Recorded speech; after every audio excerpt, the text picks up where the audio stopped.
Hey, Brett, I have good news. Guess what? Home What? runs are going to be on the rise this year because guess what is no longer banned in baseball? Oh, steroids? Are they back? Yes, because the drug testing policy is expired. Just like the CBA, the drug testing is expired. So now players can do steroids. They can do any HGH? recreational drugs they want for the time being. But then eventually it's going to catch back up to them, and then the suspensions will start. But for right now, they're kind of in la la land. And we'll talk about this. Billy Wagner, and also inside the negotiation room with Andrew Miller on this edition of the Locked On Astros podcast.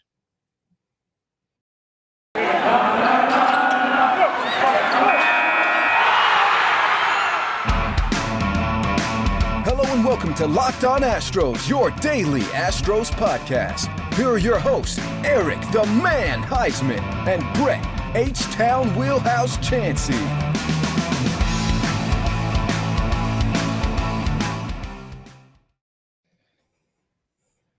We are Locked On Houston Astros, and we hope that you join us for a daily Locked On Astros podcast. My name is Eric Huysman. You can find me on Twitter at Eric Talks Astros. You find the show at Locked On Astros, your team every day.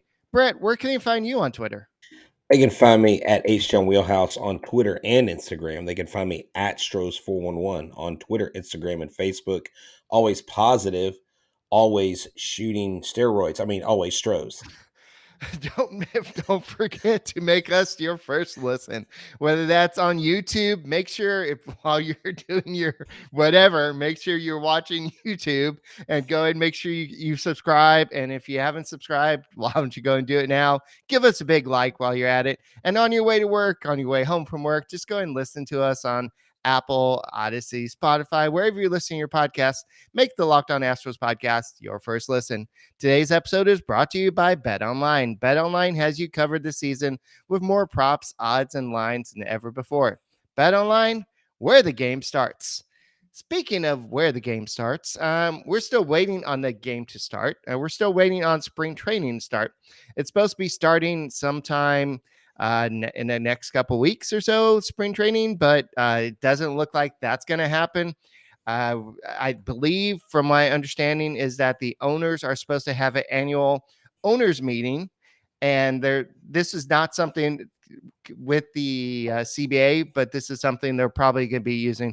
Okay, what's on the docket for today? Anything? Anything new? Oh yeah, we got to come up with an agreement with these players, That's and right. the players they're resisting the mediation because they feel like it'll take too long to get the mediator up to speed, and then you'll have to go back and forth, all that stuff. So it's just so much going on here. But you know what? With the CBA being expired as of December 1st of 2020, there was this little window of the drug enforcement policy or whatever they called it. Yeah. And now, for the first time in 20 years, steroids are not being tested for. Yeah. Well, obviously they can't test for it because there's nothing going on. They're all locked out. But this is what's known as the joint drug agreement. And it was settled years back when we had the steroid scandal. And I think I remember I retweeted out today and I said, tell me you are not trying to juice the game to save the game without telling me you're not trying to juice the game. Baseball came out this last year and saying that they had two baseballs that they used, or maybe they didn't admit it. It was kind of found out. And this is just a formality. I know you and I were bantering back and forth about it. What does this mean? This goes into recreational drugs. This goes into drug testing, period. So technically, if players wanted to cycle through something, they could, which I don't know that they will. I don't know if you want to play with fire because you always get burned when that happens. But it's interesting that, this is going to be another thing that they're going to have to add to their mini spinning plates that they're trying to keep spinning in order to make an agreement. So at the end of the day, it's what both sides want. And I don't think there's going to be any modifications, Eric, to it. I don't think they're going to allow anything that they don't already allow. But Right. technically speaking, if they took something, Major League Baseball is not going to be testing for it. So this would be great for Tim Lincecum, Jose Canseco, all these former players that, have experimented with different types of drugs or hippie lettuce, if I might add. Well, it's not just that. The JDA also encompasses testing for drugs of abuse, including cocaine, True. opioids, and I'm sure marijuana was one of them, and everything that's you're not supposed to be doing anyway, and also performing enhancing substances. And so, testing as the lockout continues, testing will not be in place for substances of either form. So, it The has Mets of the 80s would love this. yeah. So basically, I read this that there was between 2017 and 2021, there was about 48,000 tests tested, and about Wow. 7,300 of them were done during the off season. We don't know how many of those were like drugs of abuse versus performance enhancing drugs during off season, but we don't know what these players are doing. And technically, the team, they're locked out right now. So the owners can't say, now you can't be doing anything naughty, young man, right now, because they're locked out. If you Yeah, don't, they're if you want to monitor them, if you want to play daddy, you gotta come in agreement so you can monitor these guys. Yeah, and I wonder, I mean, this has got to do with the guys on the 40-man roster. Obviously, minor league baseball probably has their own agreement and stuff like that. It's like a whole separate issue, but something is going to be made of this, and something I want to kind of correct from last night that I think there's a misunderstanding of something we said towards the end of the show. We know that a mediator coming in is not someone who makes the final decision, that is done in the like collective bargaining agreement process. That's when the final like the mediator is the mediator. He's not the decider in that process. So That's more the arbitrator. I think that's where that's we right. were getting, Exactly. and that's why I Yes. mentioned at beginning show. I said the mediator has to get up to speed, and then they assist with the kind of Right. discussion. And just full transparency, that way people know that we're not, purposely misleading people with false news. That way we're staying in line with what's going on. There are a lot of things to cover with this, and pretty soon we'll be having one of our friends on to help us understand some of the legal aspects of this, because there's a lot of technicalities that you and I don't really understand, or shoot, I don't know law the way that some of these lawyers do. So hopefully we'll be getting some of those things cleared up. Eric, with this drug testing policy expiring, it does make you wonder, do you think there'd be any modifications, or would it just be business as usual? They'll go back to what it has always been. I think, especially with what happened with Andrew Skaggs, with what happened there, I think they're going to continue with the same stuff. I think that with as much grief as baseball has gotten for the Astros cheating scandal, they don't want to have steroids coming back. They don't have Tyler Scott. Tyler. Sorry, Yeah, that's okay. Andrew. Sorry, Tyler Skaggs, but Tyler Skaggs, and just they don't want the controversy to come back. And so I think that's I think this will stay the same. Now, the only thing that maybe could change is the players can say, look, we don't want to be tested as often. It's an invasion of our, not necessarily privacy, but it's a little intrusive. Like we're already having to test a lot for COVID. Now we're having to do drug tests too. And it's a little bit too often. I don't know if it's random drug test or whatever, but that's the only thing I can see. But this has been for a while, but this is one of those non-core issues that the baseball is dealing with. This is not one of the big things that No, they're arguing about. this is a formality. This is a secondary issue that they probably knew was going to come up, of no surprise. But of course, it makes for fun social media takes and people saying ridiculous things. And of course, in the beginning, we know, look, Right. we're not being serious. Like it's not open season, but because steroids has been such a hot topic in our lifetime in baseball, it's funny to hear the fact that they won't be tested, because they're always real big. We're testing, we're doing this, and I don't There's know, some like, former sluggers that are like, "Oh, can we come back?" yeah. Yeah, like that's why I put Jose Canseco on the caption, because he is the poster Well, child. I wasn't gonna But use names, but okay. well, Jose Canseco is one of the main reasons why steroids isn't baseball, period, at all. Right. He is the one that prolificated this issue. And then baseball's like, hey, we got to save baseball in the 90s. Like, hey, go ahead and use a couple steroids, hit some home runs. And then Luis Gonzalez goes off for 50 plus, and then the rest is history. Right. And that's what keeps some guys out of the Hall of Fame. And again, if I could just say this real quick, that's what makes me just so frustrated, is because baseball has had so many issues with integrity in the game. You're going to pick one era of players and say, because they did this certain thing outside of anything they did opposite or away from steroids, you're just going to keep them out. And speaking of Hall of Fame, Eric, tell us about a guy that we know and love from Right. Houston. Yeah. Before we do this, guys, instead of trying drugs, if you're a baseball player, why don't you try a Built Bar? Built Bar is a lot more healthy for you. Yes, Built Bar is definitely the best tasting protein bar in the land. This time of year, it's pretty much a given that your New Year's resolutions may have been shot to pieces. They may, no pun intended with steroids, you may be sticking to your resolution, but here's the thing, whether you are or you aren't, have you tried a puff? If you haven't, you're missing out on one of Built Bar's best tasting bars. Puffs are great, and the first ever protein infused marshmallow, fluffy marshmallowy chocolate bar. That's a protein bar wrapped in 100% chocolate. Puffs are a fan favorite with some incredible flavors. Yummy cinnamony churro, coconut marshmallow, banana cream pie are so good. All Built Bars come with this promise of packing flavor, protein, and low calories for every bar and every crunch. Go to built.com and scroll through the macro charts. You'll be blown away. 130 calories, 4 grams of sugar, 4 net carbs, 17 grams of protein. Compare that to your average candy bar. I won't even read those stats because they are way inflated. Mint brownie, coconut almond, and new for the month, white chocolate cookies and cream. They are all delicious. New flavors are coming out all the time. So go check out built.com and use a promo code LOCKED15 for 15% off your order. Use the promo code LOCKED15 for 15% off at built.com. All right. What about rockauto.com?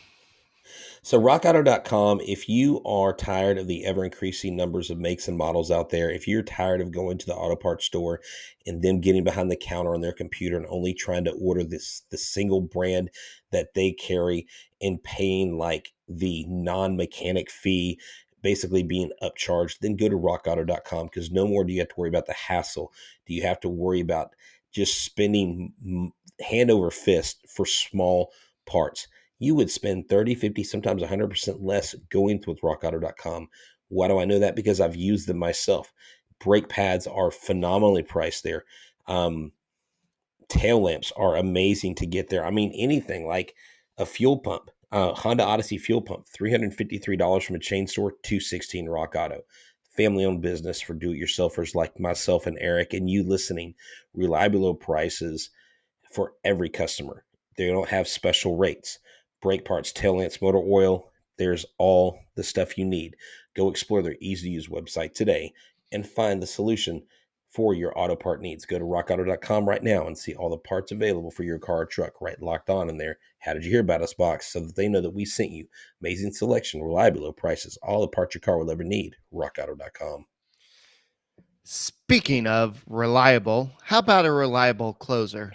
That's what the Astros had in Billy Wagner for many years. He spent a majority of his career with the Houston Astros, and then he went to the Phillies, and I think he finished his career with the Mets, if I remember correctly. I don't have that in front of me, but this guy was one of the actually, he was with the Braves and the Red Sox as well. Well, Yes. I don't even remember that. Yeah, So, he was very short stints with the Red Sox, but yes, he did play for the Mets. But oh, 16 seasons overall, Eric. right. So this was a guy who had a club record, saved a club record 225 games for the Astros, amassed 422 for his career with the Astros, Mets, the Phillies, the Braves, and the Red Sox. He appeared on 51% of the ballots this year. So he is, according to him, I'm now on the majority side of things. More than half believe I should be a Hall of Famer. So that's a positive. I'm trending the right way. So his it started off really slow for Billy Wagner, and Billy Wagner was at the TriStar collectors signing thing show. I don't know what they Yeah, call it. basically it's called a TriStar Sports Collectors Convention. It's a regional convention TriStar has at Energy every year. They have a regional and then they have a national that travels from city to city. Right. So he was there, and so he was there. Jeff Bagwell was there. Then Biggio was there, and so they all had some kind of things to say. But Billy Wagner is trending on the right way. He started off with 16.7%. Then he went to 31.7%. Then he went to 46.4%. Now he's at 51.7 or 51% of the ballots. So that's good. But this poor guy is positive with this, but this is what he says. I don't think I'll get in, but it's not because I'm not deserving. And then he goes on to say that that's a positive that I've got to 51%. They're not looking at my numbers. My numbers were way better than what's in there. He's throwing shade at some of the closers that are in there. It's Hmm. not a numbers thing. It's figuring out who I've got to be nicer to. And he's also referring to the innings. Like he didn't pitch the innings some of the starting pitchers have done. And so what he's referring to is that it's as a reliever, it's really hard to get in. I know it took a while for some of the closers to get in, and it's But some of the elite guys to get in. But why, though, would it be harder these days in the age of specialized pitching? Now, Rob Manfred has all but killed the specialized pitcher where he's forcing them to face three batters, which I think is still really dumb to have that as a rule. It doesn't shorten the game any. It's a farce of a rule. But Billy Wagner was one of these guys who was an elite closer. That's what he was called to do. It wasn't like he was the only one doing it. It wasn't like, I mean, John Smoltz, went from starter to closer. These guys are in an era where shorter innings are going to reign supreme. You're not going to have 300 game winners. You're not going to have guys with the amount of innings that they had. You're not going to have the guys with the amount of strikeouts that they had. So I think these writers, and when I talked about these writers on the show before needing to retire and these old heads, I'm sorry, like y'all have got to grow with the game. Y'all have got to get with the program. Billy Wagner absolutely deserves 100% to be in the Hall of Fame. He was elite at his position.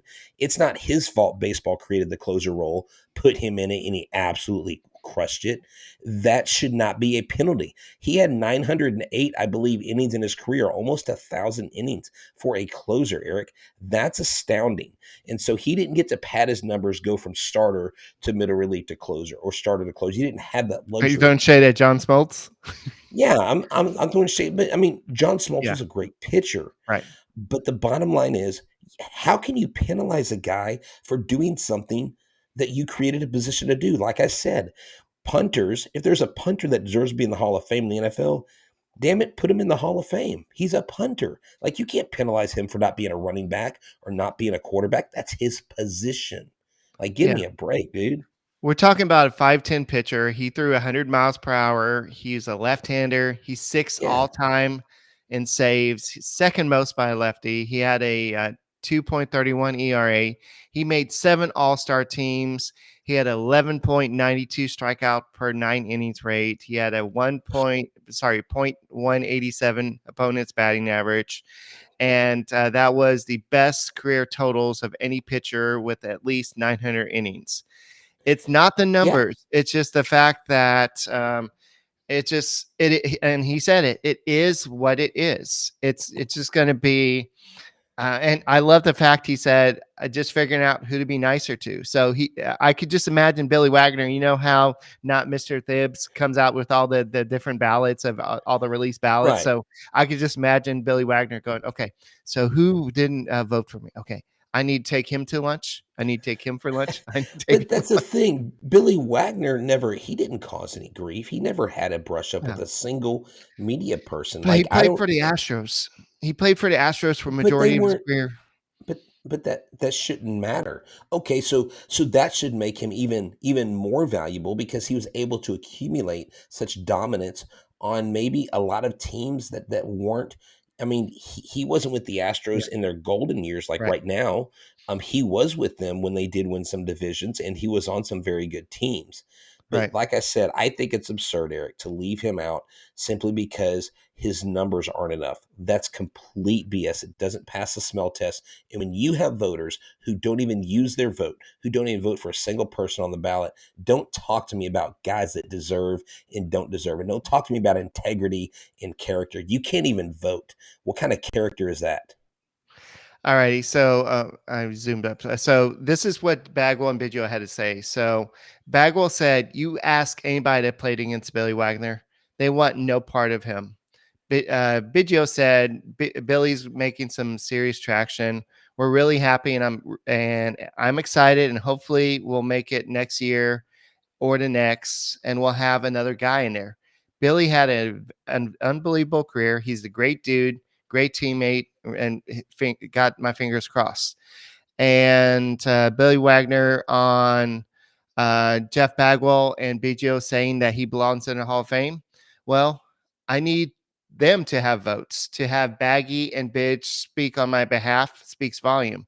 It's just touching that your teammates think that much about you. Yeah, I mean, those guys vouching for him, I'm sure the rest of the league would vouch for him.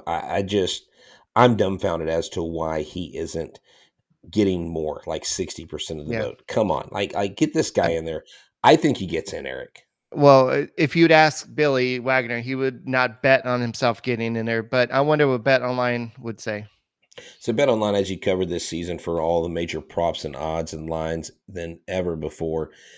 Football continues as its march through the playoffs right to the big game here in a week or so. BetOnline.net remains the best spot for all your sports scores, podcast, and news this season. It's not just football. BetOnline has up to the minute info on pro and college hoops, NHL, boxing, UFC, along with live real time updates of current games. Don't wait to take advantage of all the new amazing offers available for the 2022 season. Bet online where the game starts. It is Super Week brought to you by Get Upside, and there's no better place to get the coverage of the big game than the Locked On NFL podcast. Locked On Bengals and the Locked On Rams are in LA all week covering the big game. So, like I said, World Series, if the Astros are there, we should be wherever they are covering the big game too. Just saying. Well, we were there. I mean, we did live post game, Yeah. but no, I mean, on you're the right. road. On the road. Well, on the On the road, road yeah, I don't again. know. Well, we'll have to see if Locked On can foot the bill for us. Yeah, we'll see about that. But anyway, I saw this ESPN article, and it was Andrew Miller. I don't know if we still hate Andrew Miller from when his time with the Indians when he pitched really good against us or not. But he did an interview on like what's going on the negotiations, and he had some pretty insightful things on Yeah. what's going on. So I just wanted to briefly kind of talk about that. So we're not going to really spend a lot of time on this, but I just wanted to kind of go on this. So he was asked, where do things stand? And he said, well, we're in a lockout, which we don't have to be in. The owners have decided to use this form of leverage against us. We aren't allowed to in the facilities or can't communicate with the coaches. So the lockout is a separate story, but we are negotiating the CBA. Nobody has taken the ball or run home. Ideally, we get to deal, but that portion of the situation is controlled by the ownership. Our CBA is up. In some ways, a lot of it is financial, but we feel like we've been screaming from the top of the rooftop. We have major concerns about the competition throughout the league. Tanking has become too far common of a term. There are sorts of pieces. There major topics fans will understand and things that are kind of behind the scenes. There are a lot of moving pieces. Yeah, I mean, this is not just a single layered. This is a multi-layered issue, Eric. And when the league offered mediation last week, he was asked, why would you reject mediation? Why would you reject someone coming in and, help you agree. And he said, that's not easy. It's not as easy as someone coming in and saying, okay, let's sit at the table and let's make compromises, because they don't think as players that it speeds a process up. History, as Andrew says, tells us that it hasn't been favorable. We actually talked about that on the show the night before. And reaching a deal, the staff, the outside counsel, the guides that they have, that's what they're there for. Their position is that it is quite the opposite from negotiating and being ready to negotiate. So what he's saying is, like, are y'all actually ready to negotiate? Because if you are, then let's negotiate. There's two different things. And he says, we are there. Our proposals are there. The desire to meet at the table shows that we want to be there. And the league is refusing to counter. He said the league is the side that has stalled and not been willing or ready to meet. A side note, Eric, to this whole thing, y'all realize that Rob Manfred is, I believe, an attorney, and he knows the law. And and I know that Rob Manfred and the owners know just how far they can push this lockout without costing the owners a ton of money. And when I saw that today, I said, well, dang it.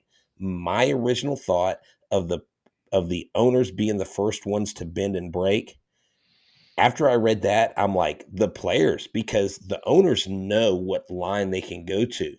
The players may have an idea, but the owners know their ledger. They know their bottom line. They know the absolute most that they're willing to give up before they start losing face, like financially. So the players may actually be the ones to break here first if that's the case. Yeah. So he was asked, was it like in the negotiation room? And he said it was like all over the place. And I kind of joked around with this on one of the podcasts. I think I did a solo one. They're probably throwing baseballs at each other, probably cussing at each other. And he basically said that's what it is. Not necessarily baseballs, but he says it can get hot because we're all passionate about this. Where there's going to be some 4-letter words being thrown across because the owners are just not listening. They're not hearing what we're saying, and they're stuck in their opinion, and nothing discussed with them is a surprise. They said the last couple CBAs, we've seen some changes with the way the league is operating and how the markets are doing. And Right. so they're trying to address this. It's called collective bargaining. And what they feel like is that the team, the league, is not bargaining with them. They're just kind of saying, okay, we're going to do this. Y'all need to hop aboard so we can have a season. But they're Yeah. not really bargaining with this. And they keep on bringing up the kind of the tanking. And this goes back to what the Astros did. I mean, I'm not saying the Astros were the cause of this, but the Astros kind of made the model where, hey, if you suck for a few years, you can get some good draft picks, and then you can go on to It have, goes yeah, it goes on in every sport. Every yeah, sport has that. But what the players are saying is that they don't like that because it puts them really at a disadvantage, because, like, I mean, who wants to play non-competitive baseball, or who wants to be on a team that they love to be a part of and just to be sold off like used goods, kind of like, I mean, you remember when the Astros did the yard sale? You remember when they got rid of, when Berkman left, when Pence left, when, like, it was like, what are they doing? They literally stripped things down to the bare bone. And the players don't like that. I mean, like I said, who wants to lose? yeah. So I know that we can talk about that one, but I think you've already addressed that. So next one, he was asked about the salary cap. Well, what about doing something like NBA, NHL have, where you have a salary cap? And he said, well, talk to the players in those leagues and see how it works for them. It's not magic bullet that eliminates any disagreements with players in leagues. If anything, it adds to it. Plus, there's a argument on what constitutes revenue. So, and what he basically says is it goes back to the revenue. And our union has felt that it's not the system that's best for us. It's pointed at a way to create parity, but there's different teams, different ways for a baseball team to win or be successful. And one thing I do want you to jump down to is B20 and talk about the minimum salary. What do you have to say about a minimum salary and the competitive balanced tax? Okay, what he said, the question was posed is it realistic to see the minimum salary and the CBT raise significantly, and why wouldn't they? And he basically said this. He said, we see money coming into the league. And remember, Eric, I talked about the revenue for baseball teams going steadily up and the share of the players not really rising at all, particularly with the TV deals. And he's like, that's great.